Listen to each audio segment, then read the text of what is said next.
Good morning. Today we are going to discuss the topic sale, that is essential of sale. Okay. Now what are the essential of sale? First is what? Two parties. Two parties are required. Two different parties. One is called as a seller and the other is called as a buyer. A buyer and a seller. Okay. Now two parties are required. Second is what? Goods. Goods are the important, you can say, subject matter of sale, because this act deals with sale of goods act. Okay. Now transfer of property act deals with the sale of immovable property. So the main subject matter, you can say, of this act itself, not only of sale but this act itself, is what? Goods. Now what are goods? Goods are any property, you can say. It can be either grass, it can be either timber. Okay, and it should not be immovable property. Now what is immovable property? Immovable property means land, anything which has been attached to land, which is not able to be severed, that is called as immovable property. The transfer of immovable property is not regulated by Sale of Goods Act. So this act only deals with goods. Now goods, section 2 subsection 7 we have seen. Goods means what? Every kind of movable property other than actionable claim and money, and it includes stocks and grass, growing grass, crops, things attached or forming part of the land but which can be severed. We have seen in the definition, which can be severed at the time of sale. Okay, so goods are the main subject matter of sale. Now goods are of many types. Now when a seller is going to sell the goods must be existing goods. Means the first, you can say, classification of goods is what? Existing goods. Now what are existing goods? Existing goods are those goods which are possessed by the seller at the time of sale and he is having the right to sell also. See, these are the goods which the seller owned or possessed at the time of sale. Only existing goods can be subject matter of sale, because they are existing, and we are discussing here about sale, SALE, that is the general property in the goods passes. Okay, so only existing goods are subject matter of sale.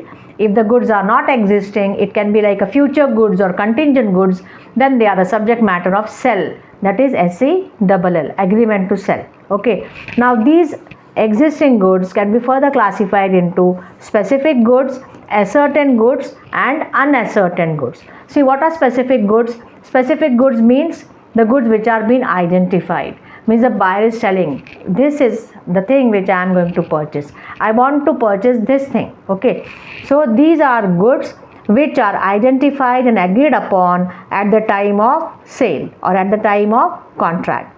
Specific goods which the buyer has told that I am going to purchase, that is specific goods.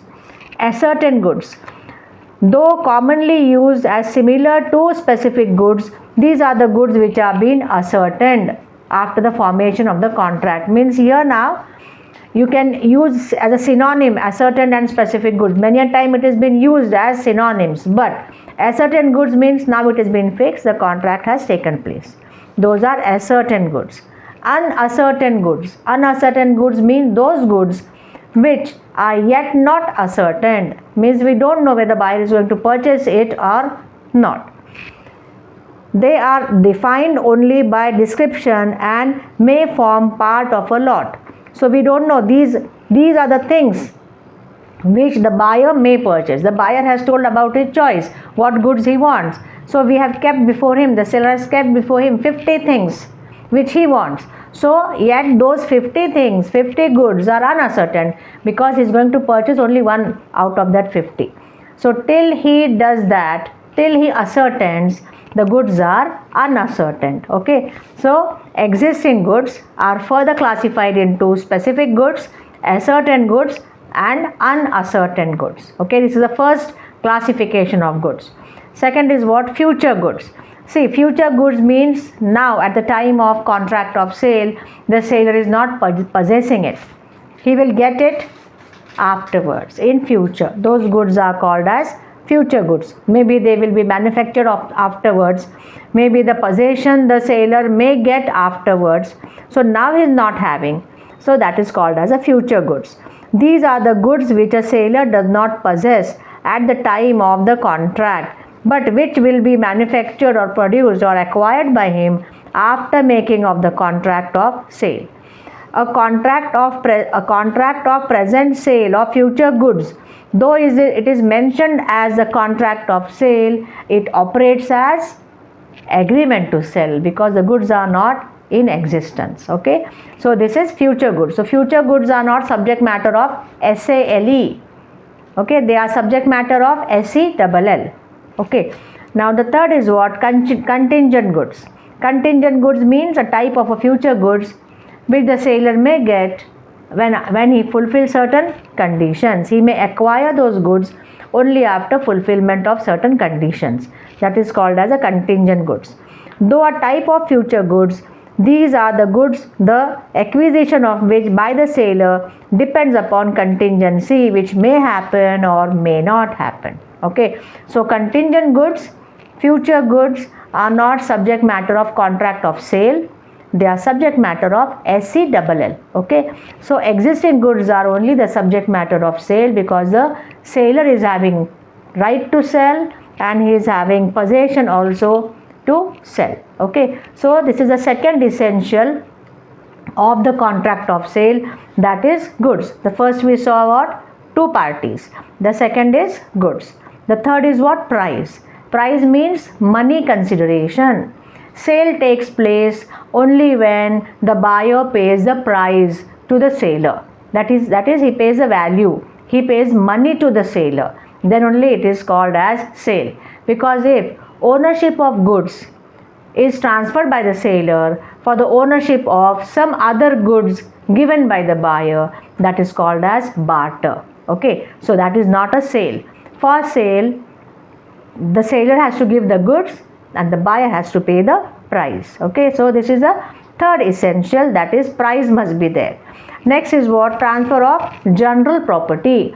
Transfer of general property in the goods means the ownership should pass. Specific property means some kind of right. Ownership is a bundle of rights, like right to enjoy, right to possess. Okay, in bailment what happens? Ownership is not transferred, only possession is transferred. So it is not a sale, it is just a bailment because ownership is not transferred. But in sale, the ownership is transferred. So we called it as transfer of general property in the goods. All the rights become vested in the buyer. Okay, so there must be transfer of general property as distinguished from special property in the goods from the sailor to the buyer. If A owns certain goods, he had general property in the goods because he is the owner. If he pledges them with B, then B is having a special property in the goods because B as a pledgee is having only the right of security. He is not having ownership. When the pledger repays the loan, he has to give the goods back. Okay, because he is just a pledgee, he is not the owner. So a special right is being transferred to the pledgee, not the general property. So general property means what? The ownership in the goods. Okay, or if we give the goods on hire or hire purchase also, the same thing is there. Unless the last installment is paid, it is not a sale. Okay, so till then it is just a hire. So here we must say that the ownership should pass. In a sale, ownership passes from the sailor to the buyer immediately at the time of contract. Okay, so this is the fourth essential. The fifth essential is essential elements of valid contract. All the essential elements of valid contract must be present in a contract of sale because this is a type of contract only. Therefore, there must be a valid offer, valid acceptance, consideration, valid object and all. Those we have seen in the contract law. Okay, so all the essentials of the concept of valid contract, which we have seen in the Indian Contract Act 1872, that must be fulfilled. So today we have completed the essential elements of sale, that is two parties. Just will revise: two parties, goods, then price, transfer of general property in the goods, and all the essential elements of valid contract must be fulfilled. Okay, today we have completed the essential elements. In the further video we will see the next topic related with sale of goods only. Okay, bye bye, see you.